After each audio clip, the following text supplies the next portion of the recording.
welcome. What I'm going to talk about has been known and called the holy science for thousands of years. In fact, Egypt is probably the home of the holy science. And what the holy science is the sun being the holiest of the planetary bodies in our solar system. And the OL in the word holy comes from the original name for the sun, Elios. So basically what it is the science of the soul and the stars. The Hindus have been teaching the holy science in Hinduism based on the Yuga cycle of 24,000 years, and I'll read a little portion out of this book about that in a minute. But the book I work mostly out of is Marcus Manilius Astronomica. He was the astronomer and astrologer to Caesar Augustus, and this guy is probably the least read of all those great astrologers and people who taught this, like Ptolemy and the original founders of the science back in Egypt and Babylonia. But Marcus Manilius calls it the holy science. I'll just read the introductory words of his beautiful poem. I will finish with some of the most inspirational words you will ever read out of any poem written by a human, and it will intoxicate you for what they knew about the science of our ascension back to where we came from, which is the ethereal realms. The fifth ether, the quintessence, which Plato discussed at length. But just the introductory words before I continue. You, God of Silene. Silene is Mercury. Okay? You are the first founder of this great and holy science. So it's mercurial. Now, in Egypt, Mercury was Hermes. Okay? So it's hermetic. What you're going to be learning tonight is hermetic. It goes back to Egypt. But the Romans knew it, the Greeks knew it, Plato, Empedocles, Pythagoras knew it. And the beautiful thing I'm going to share with you today is that now we have scientists on board who are teaching it. And Walter Cruttenden, who wrote this book, is the head of the Binary Research Institute in California. Walter Cruttenden is showing how our star system is a binary, and the sister star to our sun is Isis, or Sirius. It's the beautiful blue star right here in Canis Major going down right now. It's the brightest star in the sky. Now, he's given a lot of evidence in here that I believe proves that we are in a binary, and the binary star is Sirius. And we go around Sirius every 24,000 years. Now, he has honoured this man, who is Sri Yukteswar, who wrote this book in 1894, by mentioning him in this book and working with the holy science of the Hindu and the Yuga cycle. I would just like to read something in the introduction of this book. It says, we learn from Oriental astronomy that moons revolve around their planets, and planets turning on their axes revolve with their moons round the sun. And the sun, with its planets and their moons, takes some star for its jewel and revolves round it about 24,000 years of our Earth, a celestial phenomenon which causes the backward movement of the equinoctial points around the zodiac. Now, what that means is we live in a cycle, and it's called the Great Year. Now, the Egyptians taught that in order to know who you are, you need to understand the solar system in which you live. The solar system is our macrocosmic atom, and it has magnetic bodies that orbit around it. The core of every atom, macrocosmic atom in the universe, is structured that way. An electric core and magnetic planets that go around it, just much the same as an atom with a nucleus and electrons that encircle the nucleus. Now, what they taught was that you need to understand the three fundamental motions of the solar system. The first motion is, if you have the sun there, the Earth orbits around the sun in an anti-clockwise motion, and it also rotates in an anti-clockwise motion. So that's the day, the rotation every 24 hours, and the orbit is the year.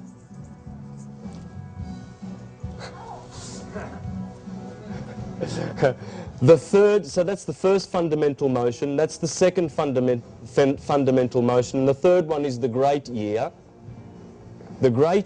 of 24,000 years. Now you may have seen that the figure is 25,920. Well, that's the same year, okay? The reason for this figure is because, according to Walter Cruttenden, as our sun orbits around a far distant star called Sirius, that's not a very good, but they're supposed to be perfectly oval like that. It takes 24,000 years for them to go around each other. Now, as they get closer to each other, they speed up. So precession is variable, okay? It's not a fixed figure. You will see that the Hindus insist that it's 24,000 years. But in Egypt, they have this figure, and they're both correct. So, but the point is, and I want to get off this and get straight into what the Holy Science really is, because I really stress that those three cycles are the cycles that the Holy Science is based on, because these are the motions of our sun in relation to the Earth. Now, is we all pretty familiar with precession? Yes? No? Okay. So most of the monuments, the megalithic monuments around the world, were designed to align to certain points of precession, because it was very, very important to monitor where we are in the stream of time. For instance, we know that we've been in the age of Pisces for 2,000 years, and now there's a changeover to the age of Aquarius coming. Well, that's because as we go around, as Sri Yukteswar said in the book, as we go around Sirius, we actually go, this is the dark ages, because we are so far away from our sister sun. But as we head toward Sirius, we go to the silver age, the bronze age, then the silver age, and as we are, when our sun gets to this point here and Sirius is at that point there, we will be close to each other, and this is the golden age. And the Egyptians and the Hindus agree that this is the age that lasts the longest. And now we are heading back to that time. And what 2012 is all about is simply the fact that we are going through the equinoctial crossing of this particular cycle. And this is how it works. Our Milky Way galaxy is a spiral galaxy. We know that, but we don't see it like that. We see it like a river in the sky. And scientists say that it's about 2 meters long if you have it as a millimeter thick. That's how thin it is. And it's spiraling every 220 million years around. And that fast that it's just, the stars are in a very, very thin river. When we look up, we see it like the Milky Way. And it's not so thin, but it is. And what happens in this particular orbit is that our sun takes us in the to the northern hemisphere of the Milky Way galaxy, and then to the southern hemisphere, and then back again. And it's a from here to here is 24,000 years. That's the cycle of precession. And it's 12,000 years in the northern hemisphere and 12,000 years in the southern hemisphere. Yang, yin, positive, negative, electric, magnetic. We are right here. And we have been crossing, if that were the Milky Way equator, we have been crossing that for the last, I think, 15 years. What's 2012 is that our sun will be perfectly there, and then it will be more north than south after the 21st of December 2012.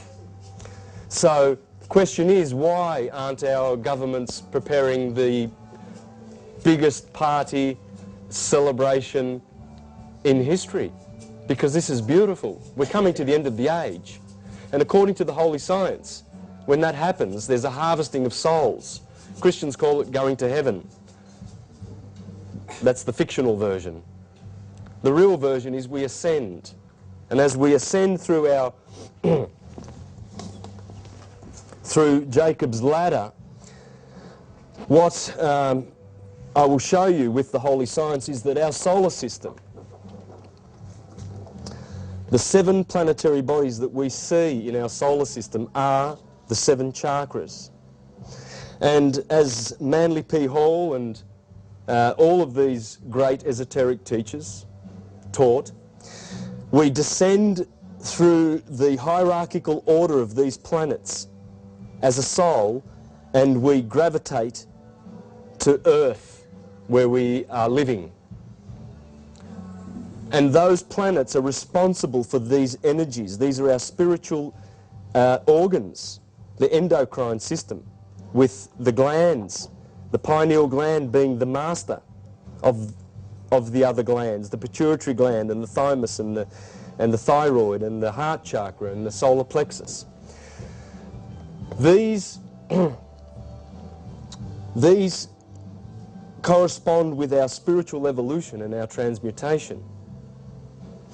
As we burst these chakras through proper habits, proper sexual habits, proper meditation, proper goodness and kindness and consciousness, just love, which is not what the religions are teaching. They're teaching us to be fearful of some enemies, the devil, and all sorts of fear-mongering and hell.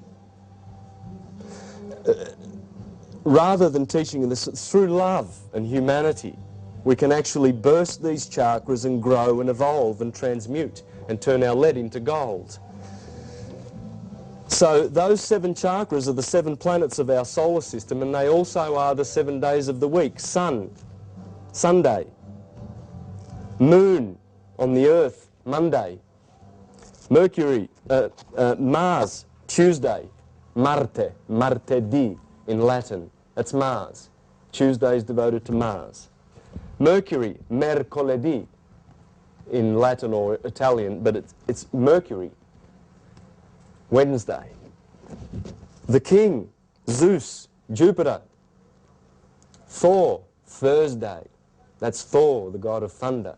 Why? Because if you look at images of Jupiter close up, you will see that there are thunderstorms just like the hydrogen sun, because they are almost the same composition. They're just gas giants. These are all gas giants. These 4 little planets are the only solid ones in the solar system. That's constantly thunderous, the nature of Jupiter. Therefore, that's why he's the god of thunder. Saturn, well, that's Saturn Day. That's the last visible planet. We cannot see these 2 planets with our eyes. So these are the 7. These 7 are called the Elohim in the Bible. In Genesis, when it says, let us make man in our image and let us create, it's these guys talking. The ancients believed that these bodies were not just physical entities. They have a psychic body and a spiritual body. Plotinus, Plutarch, in the first centuries, the great Neoplatonic philosophers taught us that there are three suns. The body, the physical body of the sun, the psychic body of the sun, which teaches us that we are in the psychic consciousness of the sun. That's what we're doing. We're communicating through the psychic consciousness of the sun. And the true sun, which is the spiritual sun, the ethereal sun. The elements, according to Plato, are four: earth, water, air, and fire. And the fifth, the quintessence, ether. From ether come the visible planes. These are this is the inferior world, the world of effects. This is the world of causes, where everything emanates from. All the patterns, all the atomic patterns, the beautiful animals that you see, and everything are in here. The indescribable Ein Sof of the Jews, prime creator.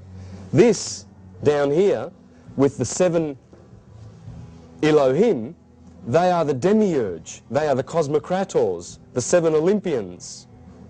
They are the creators of the material world. So these have their correspondences in the Platonic solids. There are 5 shapes. There are only 5 shapes that will fit inside a sphere perfectly. And they are the dodecahedron, tetrahedron, octahedron, icosahedron, and hexahedron. Now, I do have some pictures of that, but you're all are most of you familiar with the Platonic solids? No. I will show you the picture then. Thank you for being honest, and I can do this thoroughly.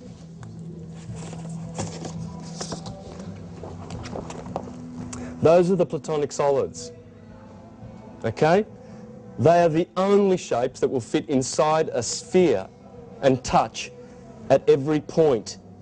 This one has 4 sides. It's a tetrahedron, and it corresponds with fire. Notice I've got the correspondence there. Okay, it's very important to note the correspondence, because you will see how the universe is made and how it works. Those Platonic solids are in all the atoms. If you have a look at the periodic scale, you will see all the elements. All atoms will be either solid, liquid, gas, or what they call plasma or light or fire. All atoms. They will all do that. You can get your periodic table to tell you which ones go where, but an atom will form a molecule, or it will a solid, or a liquid, or a gas, or it will be of light. Notice the correspondences: fire, tetrahedron, light, temperature. These are the four elements that make up 97% of our bodies. Our bodies are made of carbon, hydrogen, oxygen, and nitrogen. Notice that carbon corresponds with the molecule, the solid, the hexahedron, the earth element. So what we're beginning to notice is that all the gross stuff is here, and it gets finer as it climbs back up to ether, the fire. And as it climbs back up in the breath of Brahma, as the Indians teach that the universe is a breath of Brahma, an exhalation and an inhalation. And this is how it happens. The breath comes forth from ether and manifests in the material world, and here we are. Okay? Now, let's get into the holy science and how it works, its mechanics. This is an absolute wonderful journey you will go through by discovering this science. This is a very beautiful and old map. I love maps. But this map, I struggled to find a map with this sine wave on it. Right? Now we all, if we've done our geography, the basic thing here is that is the equator, and then there is the lines that are very important called the Tropic of Capricorn and the Tropic of Cancer. Okay? And then this sine wave starts from the equator well, it doesn't start from the equator. It goes right around the globe. It wraps around the globe once. And it climbs up to the Tropic of Cancer, goes through the equator again, down into the southern hemisphere, hits the Tropic of Capricorn, and then comes back every year. So every year we get a summer followed by a winter pulse. It's a pulse, but it's a cycle. That's the cycle. And that fractal of the cycle will give you, is what we're going to deal with, and another 2 fractals. When you know those fractals, you will be a master of astrology. You will be a master of the holy science, because astrology and the holy science are one and the same.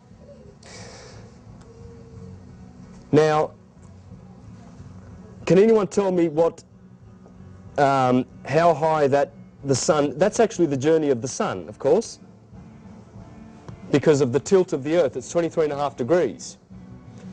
Okay? So as the tilt of the earth, if my fist is the sun, and the earth goes around at 23.5 degrees, well, the southern hemisphere here will be in summer, autumn, winter, and spring. The earth maintains that 23.5 degrees every year as it goes around the sun. So in the southern hemisphere you've got summer, autumn, winter, spring, the 4 cardinal points.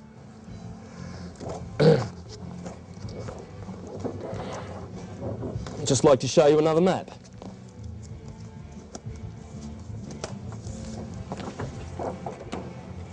There's a modern map with the same sine wave. Notice the 12 segments. There's the skies, the stars, and that's the belt of the zodiac. And it begins with Pisces, Aries, Taurus, Gemini, Cancer, Leo, Virgo, Libra, Scorpio, Sagittarius, Capricorn, Aquarius. Why does it start with Pisces? Because we're in the age of Pisces, and there's the equinox. The equinox is happening in Pisces. Soon, after 2012, that segment will go to there, because the sun goes backwards through the zodiac every 24,000 years, because this is clockwise.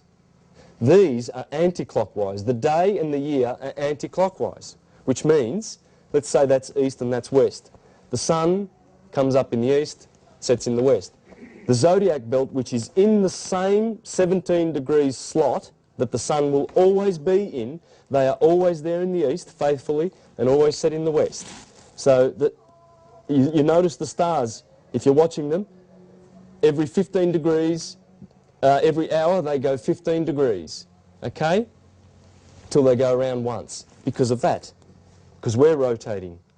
They're not moving. But we see them in the east, and they go around once. Every year the same thing. Today the sun has entered the sign of Taurus. Yesterday it was in Aries. So if you could see where the sun was, it's below our feet, below our feet at the moment. But Aries is behind the sun. The sun is in Aries. So the sign that the sun is in, you cannot see it, because the sun blots the light of those stars out, so you can't see them. Right now we can see the constellations of, at the moment, Taurus is down, of course, because the sun is in Taurus. You can see Leo, it's beautiful. Scorpio's coming up. Pass on to the next sign. What I'd like to do now is draw a graph on the board, and that's the very graph. So, there's the Earth, there's the equator, there's the Tropic of Cancer, there's the Tropic of Capricorn.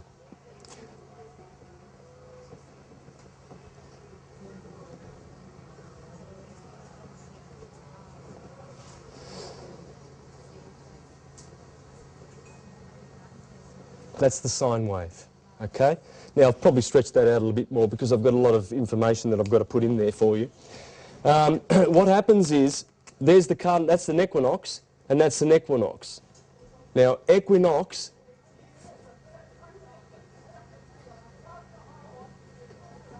nox is night, equal, only on those 2 days, March the 21st, the equinox, that's a very holy day. In Japan they have a public holiday on the equinox. It's sakura season, the blossom season. The blossom begins at spring. Aries, the sign of the lamb. The wool of the sheep is the blossom, the white blossoms you see on the trees. It starts the season. That's the first day of the Jewish sacred year. This equinox, September the 21st, the autumnal equinox is the first day of the Jewish secular calendar. Take note, because that's when January the 21st has nothing to do with our sun directly. It's not an equinox and it's not a solstice. There's the solstices. The longest day of the year, the shortest day of the year for the Northern Hemisphere, because this is Northern Hemisphere science. Okay? When the sun hits that point, it's June the 21st, Prince William's birthday. They're making a lot of fuss about that fact. December 21st is the shortest day of the year. Winter, summer. Photosynthesis, life, harvest, growth, green. In fact, I'm going to put that in green because it'll have a great effect, and you'll see why. When the sun hits the Tropic of Cancer, the sun is in Cancer. So, that's Cancer for 30 days, or for 30 degrees of the pie. Then it goes to midsummer. This is spring, of course, March, summer, autumn, winter. We can also bring this around, which I'm going to do. Am I blocking out your vision? Sorry. Yeah, very, very sorry. Okay. So we'll go to that later, but for now we stick with this sine wave. By the way, this sine wave, see that, the cardinal points? That's the Holy Cross. The sine wave is also the yin and the yang, the letter S, the serpent, the wisdom of the serpent sitting on the tree. The sign of eternity, because you can go around this way too. It goes round and round. And in fact, that is where the figure 8 comes from. The figure 8 comes from the sun above and the sun below the horizon. If I get a chance to, I'll go through that. All the numbers come from here, all the letters of the alphabet, everything comes from here. All our religions, they're all astrotheological. All the characters in the Bible, all of them, every single character in the Bible are one of those 7 or the 12 signs of the zodiac. All of them. Abraham, the moon, will be Sarah. Adam and Eve will be the moon. Jesus and Mary Magdalene, all of them. And all the fairy tales are based on this sine wave. Cinderella is here. Little Red Riding Hood is here. Humpty Dumpty is here. They're all here. All of them. I'm going to show you that. It's a big story. But this science, we're very fortunate to be able to have this science because it has been persecuted. Most of the martyrs of history, going back to Socrates, Seneca, Hypatia, Boethius, Giordano Bruno, Thomas More, they all died for teaching this. They weren't Christian martyrs.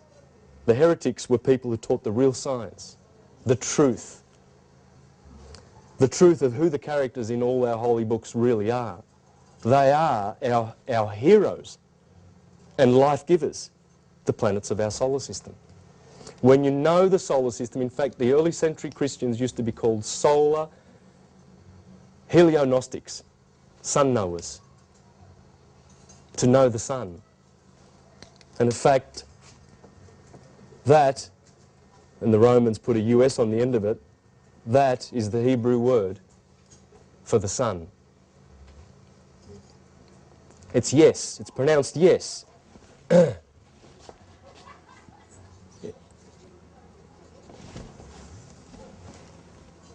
And it comes from Jesus, and that's why we say yes, because it's positive, and the sun rises and the sun sets. Jesus, yes, yes we can, is the sun. And from that we get yeah, the year. Because who's responsible for the year? It's the yes. And the month is, who's responsible for the month? Well, it's the moon. The minute is the moon. The hour, well, that's H-O, grab that R and put it here, and the U put it there, and you've got Horus. Because when you ask what hour is it, where is Horus? He's on the horizon, Horus's zone. The belt of Horus is the zodiac. That's the horizon, Horus's zone. So we have all these beautiful summer months. Cancer, Leo, these are the 12 apostles, by the way. These are King Arthur's 12 knights. These are the 12 tribes of Israel. Leo, Virgo.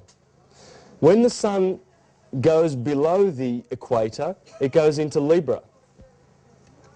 And around that time, September, in the northern hemisphere, the leaves start turning red. So the sun is going through the Red Sea. It's going down to Hades to die and be crucified on the cross. The sun gets crucified 4 times every year. Matthew, Mark, Luke and John. 4 Gospels. Libra, Scorpio, Sagittarius. Sagittarius with the arrow, he's the one that gets Achilles, who is the sun, in the heel. The last day of Sagittarius is the 21st of December, the shortest day of the year. That's where the sun dies. 4 days later, on the 25th, we celebrate Christmas, the birthday of the sun, of Yes, the year person, who climbs back up that ladder the sun descends from its holy throne where its enthronement is, and it gets crucified here, and it goes down to die in December. Then it climbs back up again and becomes victorious. And I'll show you that. It's just beautiful how this story is in the Bible. It's in the Bible when the children of Israel come out of the Red Sea and they go into the promised land, and they celebrate the Passover, which they just did last full moon, 3 days ago. That was the Passover, Nisan 14.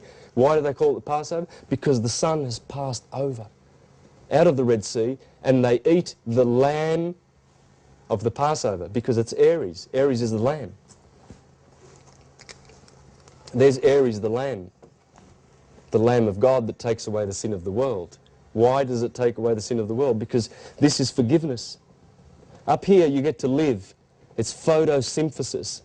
The opposite of live is evil. Lived, devil. There ain't no devil that's out there that's having a war against another fictional god who's called Jehovah. That's their fiction. This is all the evil that it's nature. Nature gives us good things and it gives us bad things. If you don't prepare for winter in the northern hemisphere, you will freeze to death if you haven't got enough clothes, enough nuts and bread and berries and oil and wine in your pantry. Sometimes for 5 months you're indoors, and if you haven't got a chimney high enough, you'll perish because the snow will destroy you. And you think, is that God doing that? No, it's nature.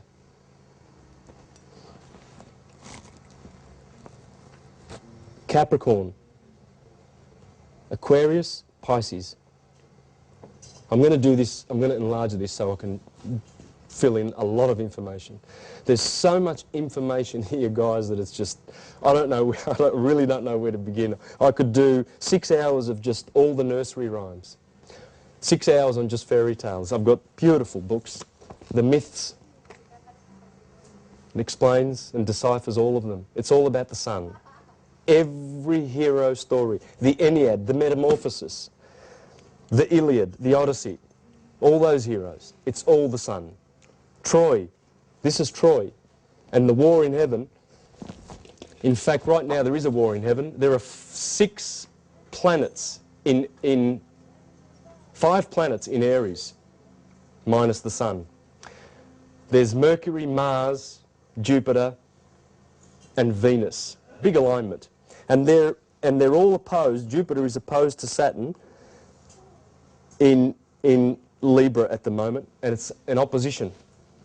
And it's a big, big opposition. And those oppositions that they call oppositions and squares and trines and sextiles in astrology, it's just the planets. And the wars in heaven, it's just the planets when they're opposing each other or in the wrong aspects.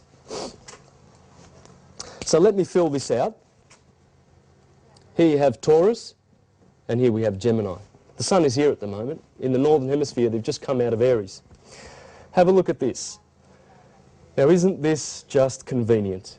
When the sun crosses the equator, the lamb of the wool is the blossom season. The bull tells you to take out your bull and plough the ground and harvest and plant the seed. Otherwise, you'll miss the boat for the harvest in Virgo. The Virgo who holds the sheath of grain, so that when the sun is in Virgo, you know, and the virgins go out and gather the harvest. In the Virgo. This is the house of bread, Bethlehem. And you plant here, you can harvest here, and you can eat here. Otherwise you don't eat. Gemini. Gemini are the twins, because there are twin lambs, twin goats, all around the place in spring, the beautiful spring. When the sun hits Cancer, it's a sidewards walking animal. Therefore, the sun has nowhere to go but to go sideways.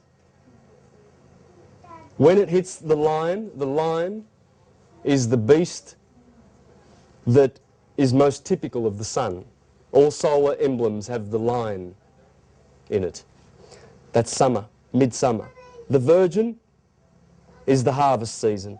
The scales of Libra are there to signify that the sun has just gone through the equinox. Equal day, equal night. It's the only 2 days of the year that the sun splits the day into 12 hours of darkness and 12 hours of light. The equinox. Whereas that's the longest day of the year and that's the shortest day of the year.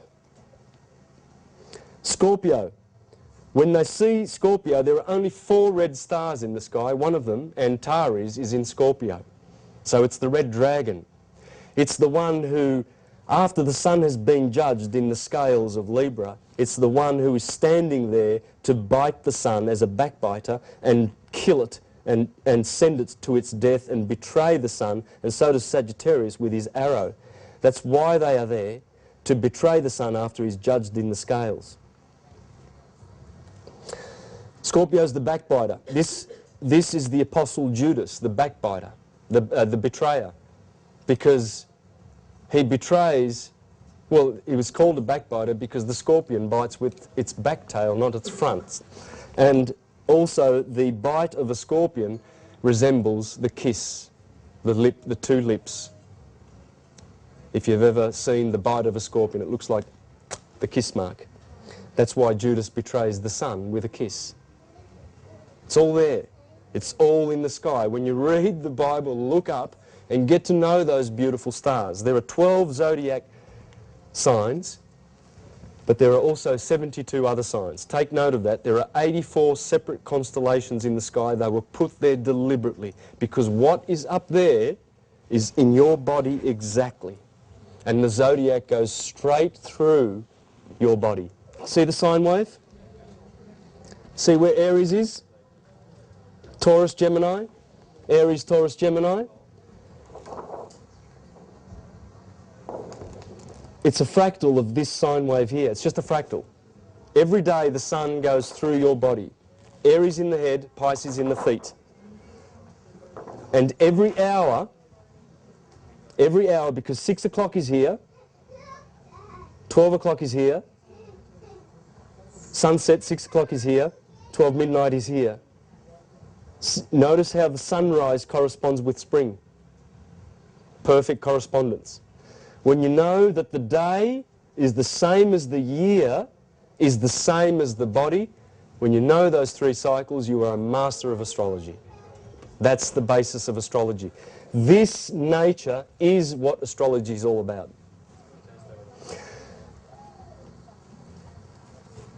Let me just finish that little bit there. After Sagittarius is Capricorn, the goat likes to climb up the mountain.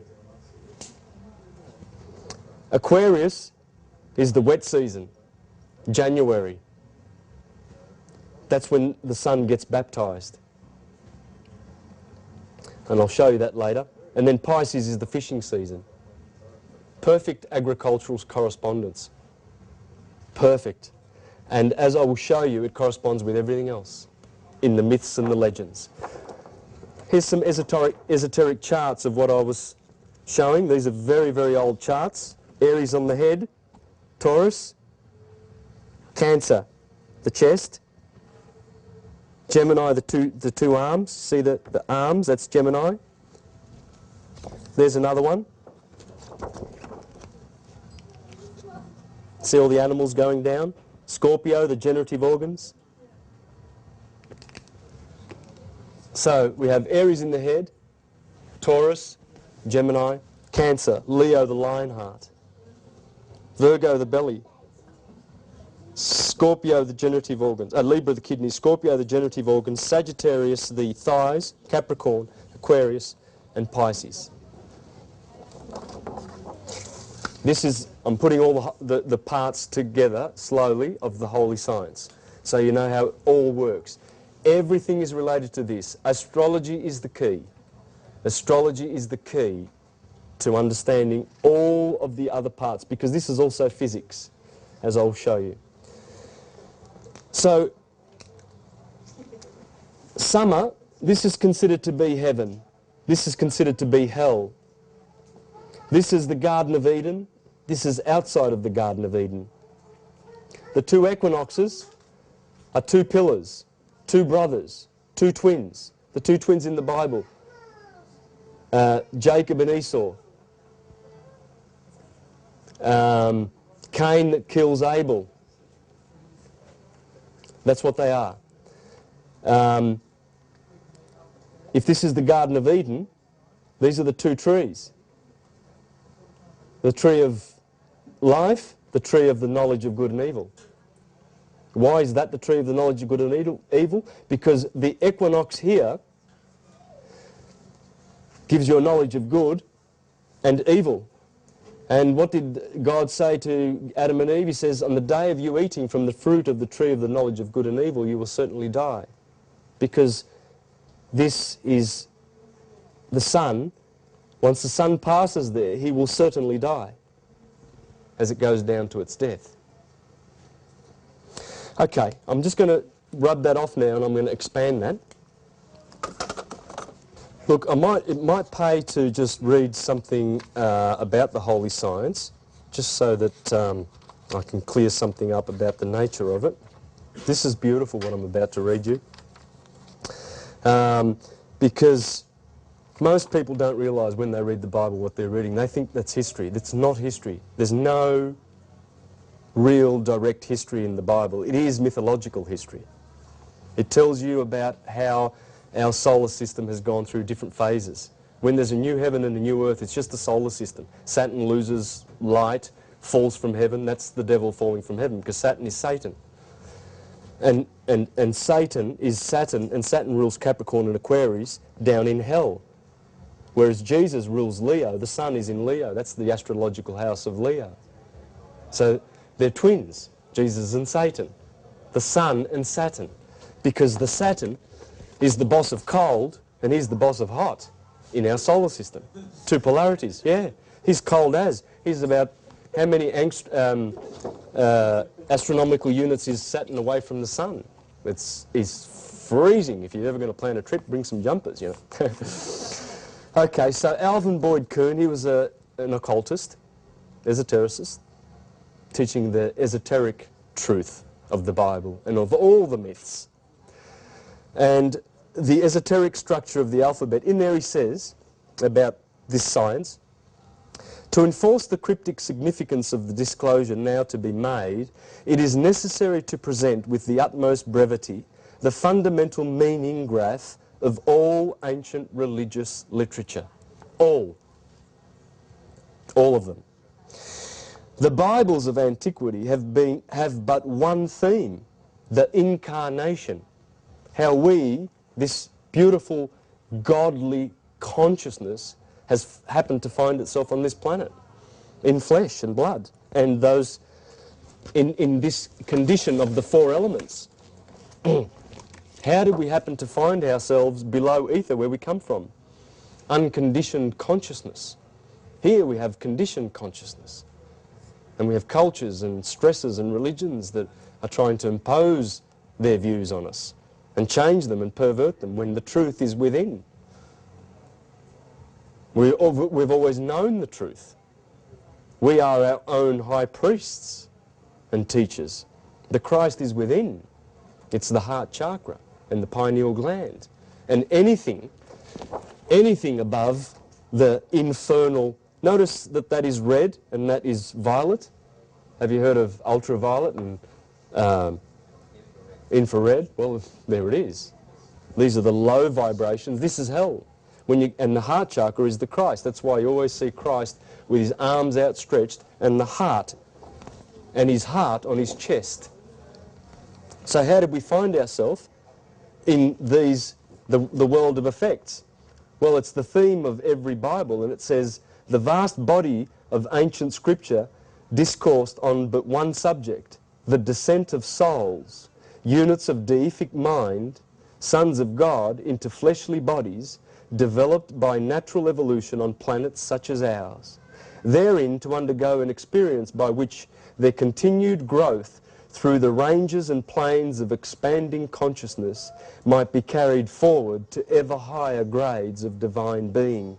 These tomes of Holy Writ, therefore, embodied their main message in the imagery of units of fiery spiritual nature, plunging down into water, and descending souls being described as sparks of a divine cosmic fire, and the bodies they were to ensoul being constituted almost wholly of water. The human body is 7/8 water. So we've come from air, from spirit, and we've got water. That's our baptism of water. And then the Bible talks of baptism of spirit and a baptism of fire, to go back to the Father. It can indeed be said that the one sure and inerrant key to the Bibles is the simple concept of fire plunging into water. That fire plunging into water. Now, it's not an unusual concept. It's not at all. It's there's the South Korean flag. Remember what I did? The yin and yang? That's red. Fire. That's water. Spirit and matter. Fire, earth, air and water. Fire, earth, air and water is very important in the whole thing. Let me do this again. There's the equator, only this time this is much bigger now. Remember, the Tropic of Cancer is up here and the Tropic of Capricorn is down here. And the sine wave before went down here, didn't it? Remember that? Now what I'm going to do is make a circular graph, and that's your zodiac. This is where, studying the fractal of the year, and then the day and the body, will teach you everything you need to know about the macrocosm and the microcosm, as above, so below. So, there's March the 21st, there's September the 21st. There's June the 21st, December the 21st. Equinoxes, solstices. Longest day of the year, shortest day of the year. It's opposite here in Australia, of course. It's opposite, but it doesn't matter. The science is the same. It's got nothing to do, and you notice I put Aries here, don't you? You might have already asked the question, hang on a minute, didn't this sign of the celestial equator begin with Pisces, and Aries is here? Yes, because this is accounting for the slippage of precession, the great year going backwards. Remember, the 24,000 year cycle goes backwards. The daily one, the sun and the stars go from east to west. By the way, in Egypt, every 12,000 years, they've had pole reversals at the crossings of the equinoxes. Remember I said to you before, our sun is taking us through the equator of the Milky Way galaxy? Well, every 12,000 years, and there's been 4 of these recorded in Egypt, the sun stops, or the earth stops and the sun rises in the west instead of the east. And it happens every 12,000 years. So it's potentially something that could happen at 2012 that scientists are already talking about. But that's not what I want to talk about. What I want to do is this now. Look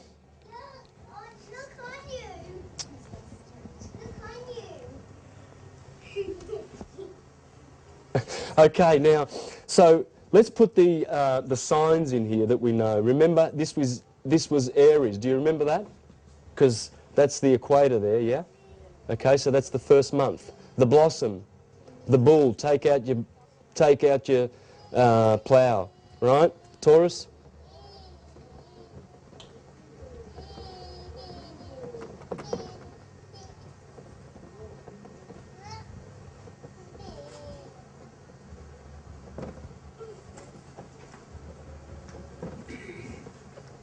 Scorpio.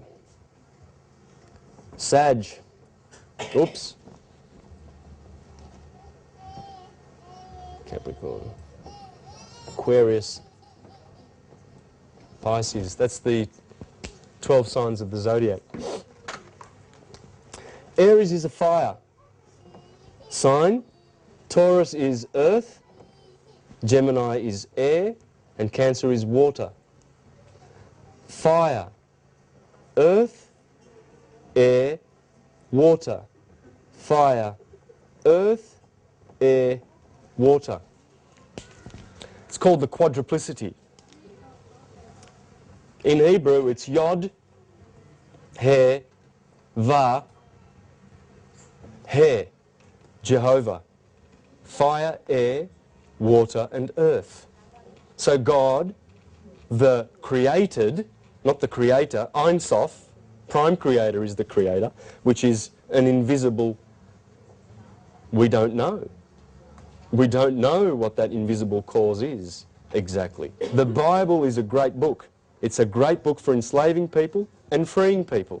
If you know that the message is every single character in there, every single character, there they are. And you're going to see this. All I need is time. Okay, then there's the modality. Cardinal, fixed, mutable. Cardinal, fixed, mutable. Cardinal, fixed, mutable. Okay? Many people familiar with this? Astrology, yeah? All good? No, this is the basis of astrology. Cardinal, fixed, mutable. What is that? Well, everything that you see in the sub-ether world of effects, everything does this. It generates, it operates, and it dissolves. In Hindu, they say the creator, the preserver, and the destroyer. Everything starts, does something, then stops in the molecular world that has been hexed. There's the hex, right? You're going to see that in a minute, what that means, right? This is like putting a little clock together with all the little cogs and gears and that, right? Slowly and delicately. I'm trying not to rush, but I'm trying not to miss anything, because Mr. Cameraman over there doesn't like the way I jump from this to that and that, because there's so much information. Sorry, man. So that's the quadruplicity Jehovah, the four elements that manifest in a pulse. It's three-phase pulse: generation, operation, dissolution. God is an acronym. It's not a title for our fictional God that we've invented. Generation, operation, dissolution.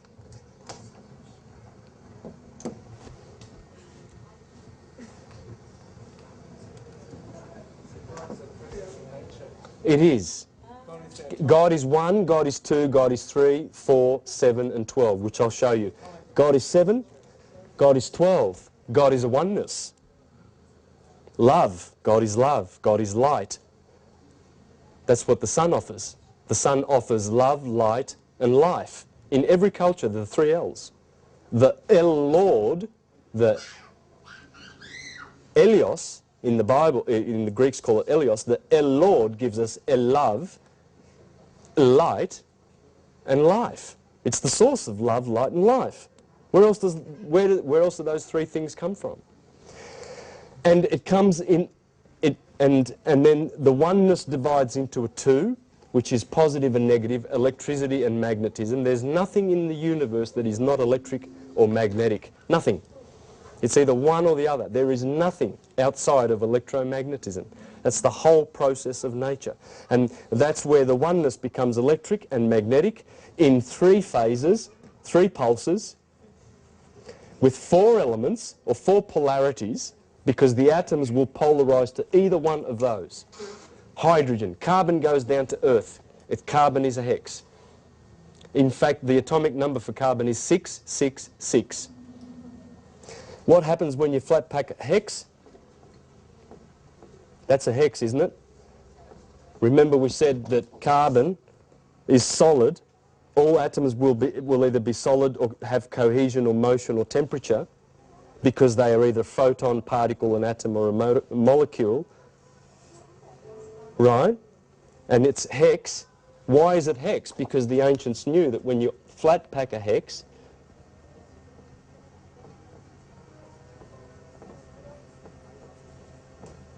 you get 666. That's the cross we have died on, which is the flesh that we live in. Our spirits have died on the cross of matter. When you see Jesus on the cross, he's died on fire, air, earth and water. Fire, earth, air and water. Not in that order. I'll show you the order later, but that's what they are. That's the hex. So, this is male energy. This is female. Male polarity. Because these are electric. They are male, male, male, male. Water is feminine and earth is feminine. So if you're Capricorn, you're magnetically polarized. If you're Arian or Leo, you're electrically, positively polarized. It has to do with the way you think too. It has to do with how you accept ideas or how you... Electric people usually reject ideas. See how you can know your brothers and sisters and your family and your loved ones if you know your astrology. If you know you've got a child that's Capricorn, you'll know that they are sensual. They are sensual people because they, as Carl Jung taught us, they are the 5 sense people, whereas the water people are the emotional people. Notice that? The air people are thinking people. They're mind people. The spirit people are intuition. And how about that? No, that's fine. Leave that.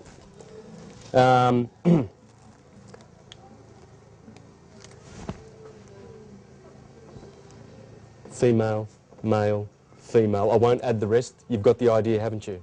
Now remember we said that's spring. It's also 6 o'clock, isn't it? So every day, when the sun comes up in the east, from 6 to 8, it's Aries time. We are polarised to the left brain. We're doing masculine, energetic things, going to work, for instance, or getting ready to eat. Taurus is the mouth. We wake up in the brain, don't we? The lights go on, we open our eyes in the head. Every day we wake up, there's the head of the man, there's the feet. Right?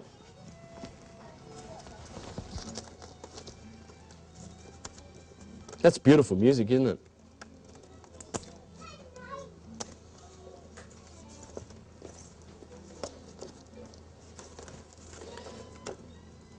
Got some really nice graphs that I'd like to go through if I get some time. There you go, there's the hex. See, stuff like that. That's the cross that we've died on, and these are the Greek figures that amount to the book of Revelation, and shows how all of this stuff is in the book of Revelation. It's all in the Bible. It's the lowest degree of life, the molecule, isn't it? It's ether is molecules down here. It's the lowest degree of life, and that's what we're made of, molecules. We're trying to lose the molecules. We're trying to go back. What we're trying to go back, remember, yes is fire, the sun.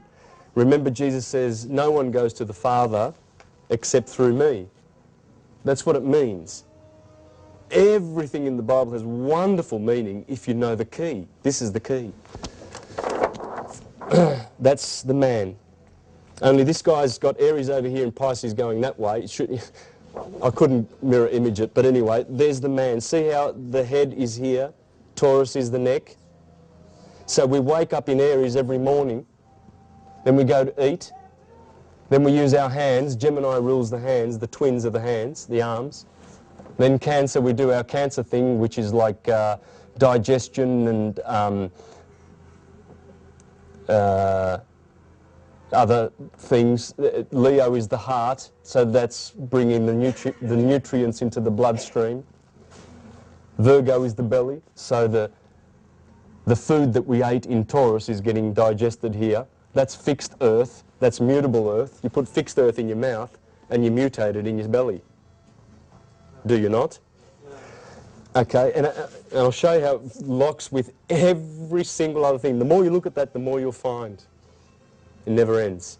This is the labyrinth. They call this the Mount Zion, the Temple of Solomon. This is the 12 pillars of the Temple of my God in Revelation. It's King Arthur's round table, King Arthur being the sun, and Guinevere being that mysterious woman, just like Jesus is the son and Mary Magdalene is the mysterious woman. And Jacob had 12 sons and one mysterious daughter, Dinah, who got raped. The mysterious woman is the moon, because as she goes around, and every full moon, she has sex with the sun in every full moon, because the woman is the receptive organ of our solar system. Where we come through, that is the ovaries of the solar system. The sun is the impregnator. The electricity impregnates the magnetism, just like any electric charge you put in a rock and it stays magnetic. The sun is magnetizing all those molecular bodies, and we included.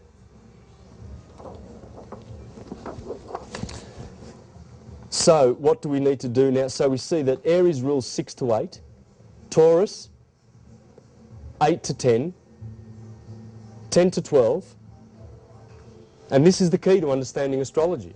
Why are Arians the babies of the zodiac? Because the sun is a baby. Here the sun is a boy. Here he's a man.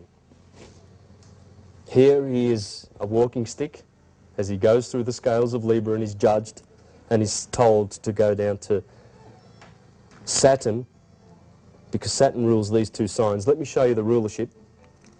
So anyway, the sun dies here and then he's born and he's a boy again. That's why Arians and Taurians and Geminis, they have that youth quality. You can see it. You can just see it.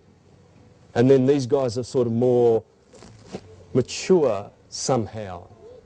Not that these guys don't reach maturity, but they've got the child in them, the Arians.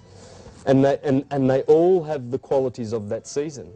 And they all have the energy of the sun where it is. That's why Leo people, they love the limelight. They love the limelight. Mick Jagger, Robert Plant, the golden mane, you know, they love it. And they glow.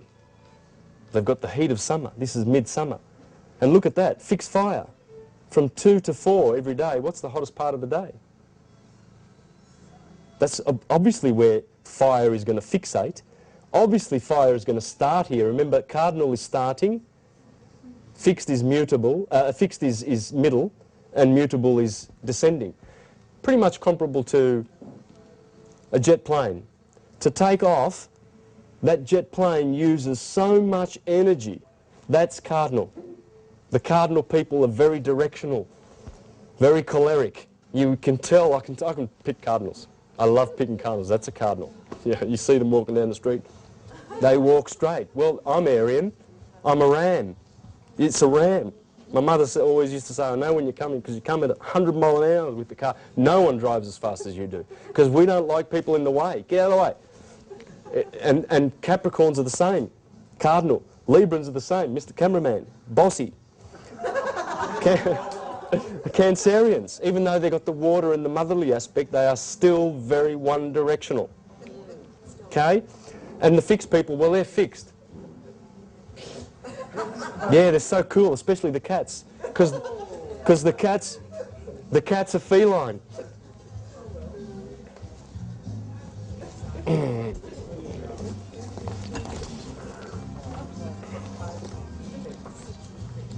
And then when you get a good book like this, there's the cats. Have a look at some of these guys. Banderas. Would you say that's a lynx or a jaguar or something like that? Look at Halle Berry. She's definitely a black panther. Can you see the feline eyes? They have the feline eyes. They're the people when you see them, you say, you're a cool cat, and they understand what you're talking about, because they are. They're very feline. Their actions, everything. Aryans, Alec Baldwin, Hugh Hefner. Eddie Murphy is the typical magnetic Aryan. Very typical. There's the bovine eyes. Taurus. Michelle Pfeiffer. I mean, I see cow eyes. They're there. They are there. They're there. It's phenomenal. How about Scorpios? Scorpio is also an eagle. It's an eagle and a serpent. What you see with Scorpios is the beak.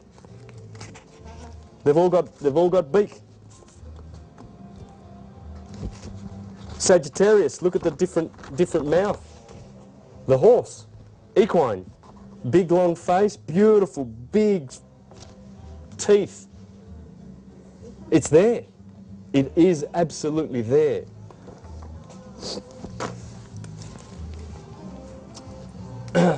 So this is how you understand astrology. This is the base of it now. You have the base. If someone says he's Leo, you know, oh yes, 2 to 4, where fire fixates. Look at this. The fire signs. Let's just study the fire signs. There's cardinal fire, so God is 3-phase. Bang. So that, remember I was saying the jet takes off, that's cardinal, then it coasts along, that's the fixed people. Then it descends, it mutates, that's the mutable people. They're flexible. They've got duality, Gemini, duality, Pisces, the 2 fish, Sagittarius, half man, half horse. Virgo, the child in one hand, the sheath of grain in the other. Duality, they are mutable people. They are mutable. They are more flexible than these cardinal people. And they don't like to hold on to things like Taurians. So if you notice, cardinal fire, of course fire starts at 6 o'clock in the morning. Of course it starts in the head. Of course fire starts in spring. Remembering the 3 cycles, right? Of course fire fixates here from 2 to 4 in the day. Some other dog days. The dog days are here. And the heart is the hottest organ of the body, isn't it? That's the heart. And then Sagittarius is where fire stops, because it's the 21st of September. It's all over fire. There's no fire in this quadrant. Water, air, earth. There's fire in this quadrant, there's fire in this quadrant, there's fire in this quadrant. There's none here, so fire stops here, it starts there. Make sense? Well, what about if we look at Earth? Earth starts here, cardinal Earth, fixates here, mutable here. So, cold, freezing, freezing, Earth thawing out, that's where Earth starts. And then Earth fixates over here where you plant. That's the symbol of Earth. That's the Earth cycle fixed. And then it finishes when it gives its harvest over. And the harvest season is ended. And there's no Earth in this quadrant here. Same with water. Water starts here with cardinal water, Cancer. Why would water start on the longest day of the year? Well, because there's a lot of heat here. This is summer. This is so hot that all the water on the earth has evaporated. It's maximum evaporation. Where's it got to go after it evaporates? It's got to come down, and it does. Fixed water, Scorpio, mutable water, and that's the end of the water cycle. So you see how the water atoms, the liquid has its cycle in 3 phases, like 3-phase electricity. This is heaven and this is hell, remember? How do I know? Well, when you know your languages, you know what's going on. This is winter. Winter in Latin is, does anyone want to help me with that?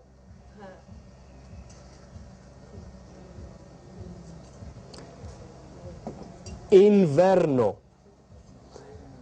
Hell in Latin, or Italian, this is Italian actually, is inferno, infernal. It's the same thing. Hell is not hot, it's cold. This is, it's cold. It really is, but then you will understand why it's also hot and why it's red. Because look at that, remember that is your Scorpio, red? It's about there, isn't it, right? Notice that all the vital organs of the body are in the above part and they stop there at the generative organs. From the legs, Sagittarius down, there are no vital organs. They are the 8 hours in which you are sleeping every night, from 10 o'clock at night to 6 in the morning. There are no vital organs down there. They're all from here up. And there they are, from Scorpio to Aries in the Jewish menorah. 1, 2, 3, 4, 5, 6, 7 stands of the Jewish menorah. This is their heaven, the Jews, the Garden of Eden. This is hell, inverno, inferno. And March is the first season because it was called Primus. Primus is number 1. That's the original name for Aries, March. Primus, Secundus, Tertius, Quartus, Quintus, Sestus, Sept. You wonder why September is called September 7 when it's the 9th month? It's not. It's the 7th month. The first month is March. The equinox. That is where the pulse starts in the head, and it starts in spring where the fire begins. Everything comes from fire. Everything emanates from light. Out of the ether comes the light, electricity, and out of the electricity comes the other magnetic effects. This is the holy science. And notice, I was going to say, notice how I told you that this is red, the Red Sea, and this is green. Well, everything, the Egyptians used to say, everything below the kidneys is red. There's the kidneys. Everything below the kidneys is red. So everything below the kidneys, Libra, they are the kidneys. Take note of these signs. Aries and Capricorn, the horned animals, are in the head. And then Gemini is the arms. Pollux and Castor, they're the twins. And the 2 lungs. That's what Gemini stands for. Cancer is the chest. Leo is the heart and the blood. And so on and so forth. And you can actually see it in the body language of people too. Arians have prominent heads. They either have a long head or a prominent head. There's something about their heads. Taurians have got thick necks. It's the neck. Gemini people have got long arms that are just so good with it. Just look at a Gemini with their arms, because Mercury rules. Mercury rules. Let me show you who the rulers are. That's the sun. The sun rules. The moon rules Cancer. Then from there down, it goes in order of Mercury, Venus, Mars, Jupiter, and Saturn. Saturn is Satan, because Satan rules the underworld. Opposite to Jesus, his brother, his twin. In order of closeness to the sun, you see Mercury is closest to the sun, and then Venus, then Mars, then Jupiter, then Saturn. Yep, no worries. So you see that Mr. Hot is over here, and his brother, who kills him on the 21st of December, is over here, Saturn. Saturn rules the underworld, Satan. Although it might be heavy. Yeah, it is heavy at first time. You know, for the first time it's heavy. But so sorry about that. But I'm trying to get you learning such a beautiful science. And when you learn this science, this is the most powerful thing that to know who you are and serve the God within, because you are an atomic, deific unit of light. You're not a sinner. There is no sin. This is sin, this is good. Everything has resistance, even that light. It ohms. What's that? Well, it's a resistance. You have resistors in all our electrical circuits, because you can't just let electricity run rampant. It's got to be resisted. Every force. The roof is resisted by the walls. Otherwise, if they weren't there, the roof would fall in on us. So that's all it is. It's all it is. The light has to be resisted by the cold and the darkness. Now have a look at this. If you thought, oh, I'm stretching it a bit to say that the sun rules the kingdom of heaven, and why is this the kingdom of heaven? Well, it's the land, well, that's hell, but it's the land flowing of milk and honey. Here's the milk. The Milky Way galaxy runs through Taurus and Gemini, and Sagittarius and Scorpio. That's the Milky Way galaxy. And here is the honey. There's an asterism in Cancer called the beehive. This is the milk and the honey. When the Israelites come up out of the promised land, they eat the Passover lamb, and they're in the land flowing with milk and honey. Well, it's talking about the sun. See, the sun dies here on the 21st of December. On the 25th of December, it has its birthday. We call it Christmas. Christmas, why? Because the sun, when it goes on the horizon, if you watch the sun setting in summer over here, and then 3 months later, in autumn, it's over here, and then winter over here, and then it's 6 months from there to there, right? On the horizon, it's 47 degrees because of the tilt of the Earth at 23.5 degrees. Let me get back on this side. 23.5 degrees. 23 and 23 make 47. So you can watch the sun walking on water, Jesus walking on water all year long.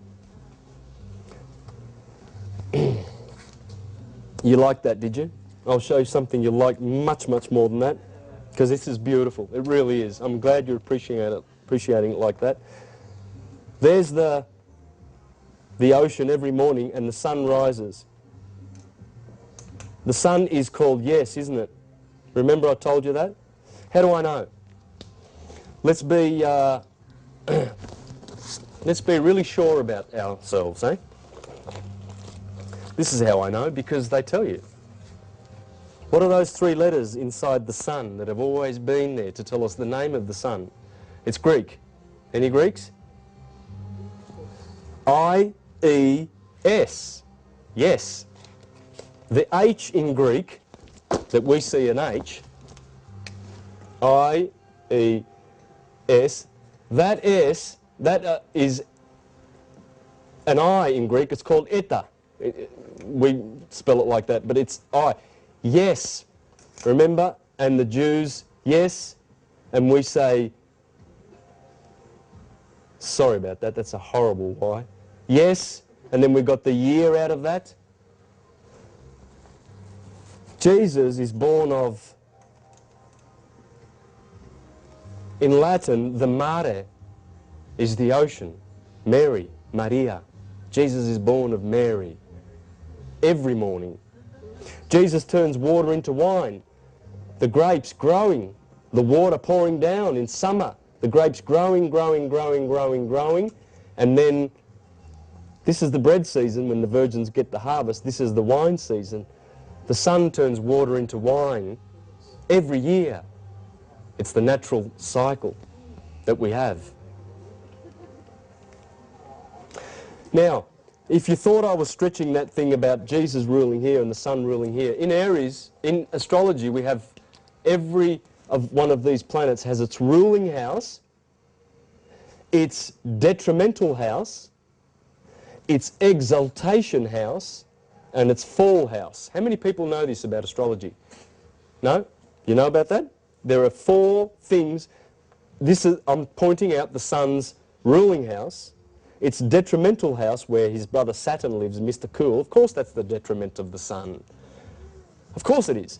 And why is this the exaltation of the sun? Because the sun has exalted. And here the sun is fallen. Well, guess what? The opposite of the sun, Saturn, has exactly the same opposites of ruling houses, the opposite of the sun, exactly. That is the ruling house of Saturn, Aquarius. That is the detriment of Aquarius. That is the fall of Aquarius. And that is the exaltation of Aquarius, of Saturn. I didn't confuse you, did I? Okay. So that is the ruling of Saturn, detriment of Saturn, obviously. That is the fall of Saturn. That is the exaltation of Saturn. The opposite of his brother Jesus. Right. I keep losing where my duster is. All good? Are you enjoying this? Yeah. Okay. Lovely. Yeah, I thought you would. Let me just show you one more thing. There's Sister Moon. That's Mary Magdalene. Jesus and Mary and the Virgin, his mother, right next door in the quadrant of summer. He rules in his kingdom with his bride. And the full moon that we just had, we call it Easter. We are right in Easter now. What are we celebrating? Well, Easter, which is this Sunday, is the first Sunday after the first full moon, after the 21st of March, every year. If you want to predict when Easter is going to be, just do that. The first Sunday after the first full moon, after the crossing. Why? Because the sun is getting married and conceiving in the sign of Aries with the moon. Because the full moon is over here in Libra, the sun has exalted and he's having sex with the full moon in it's the marriage of the Lamb in the Bible. The marriage of the Lamb, Aries. Because Virgo stretches right over to here, and Scorpio, it used to be one sign. This was all the Virgin. So when the sun exalted and the first full moon was in the Virgin, that was Jesus being born of a virgin. And how do I know this? Well, the 25th of March, which is the day after my birthday, that's the day of the Annunciation. That's when Gabriel says to Mary, you will have a child and it will be the Son of God, the S-U-N of God, that is. It will be the Son of God. The 25th, well, that's interesting. 9 months later, the Son is born. That's the birth. We celebrate here the birthday of the Son, Christmas Day. That's got to be conception, where it's conceived.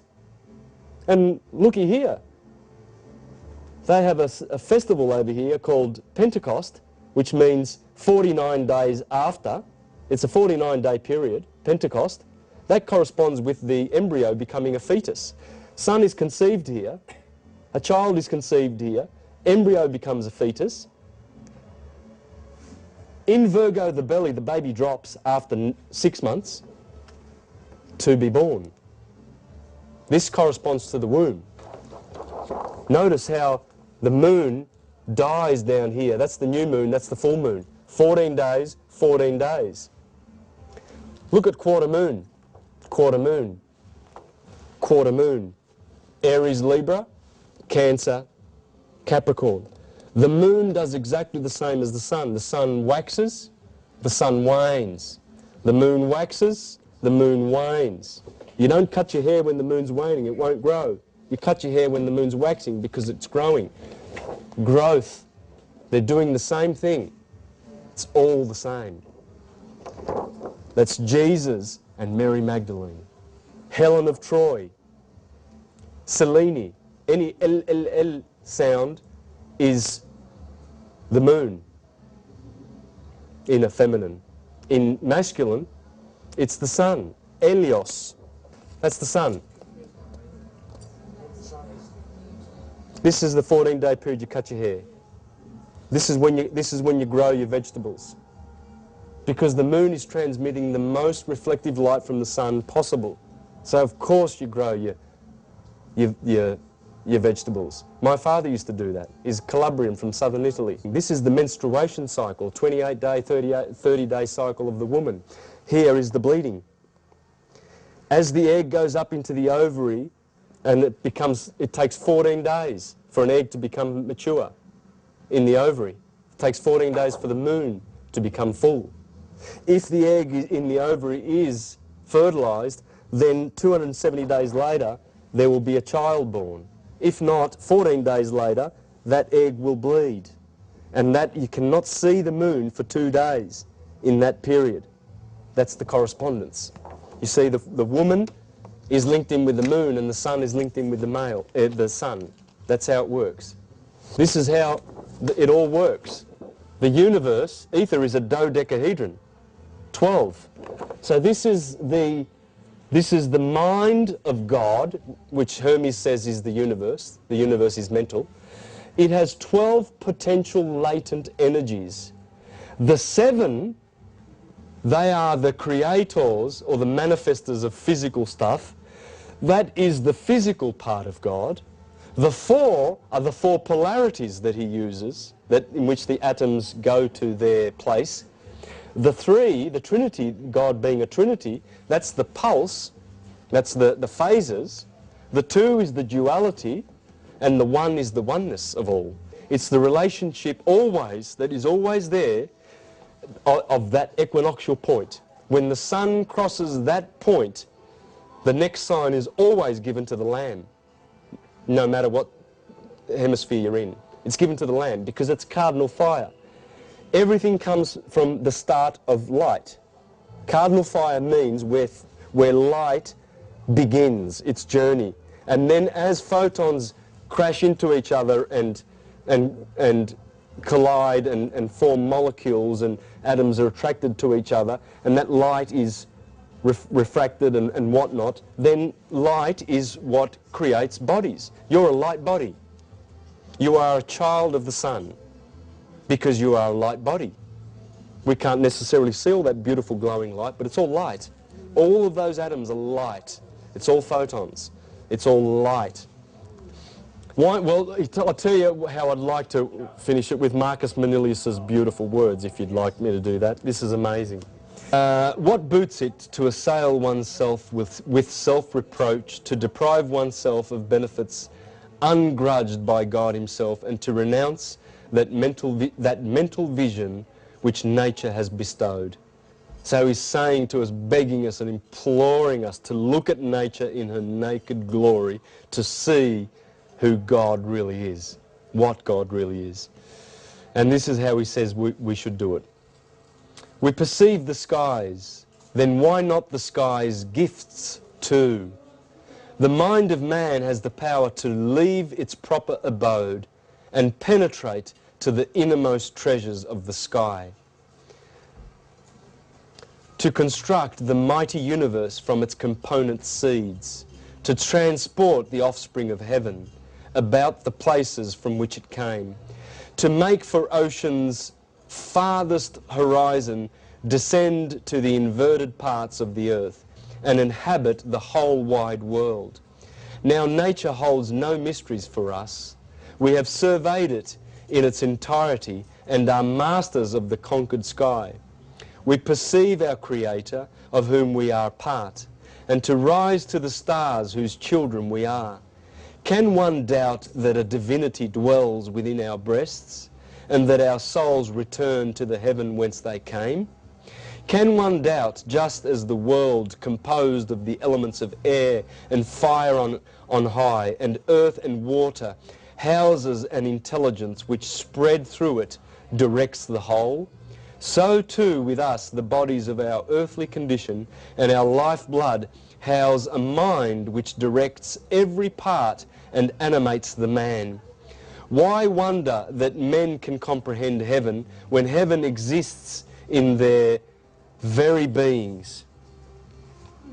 And each one is a smaller likeness, the image of God himself. All other animals, and this is the most beautiful point, all other animals lie prostrate on the earth, or submerged in water, or else hover in the air. All alike have only sleep and food and sex for their delights. The strength of an animal is measured only by its size, and its value by its limbs, and since it has no intelligence, it lacks speech too.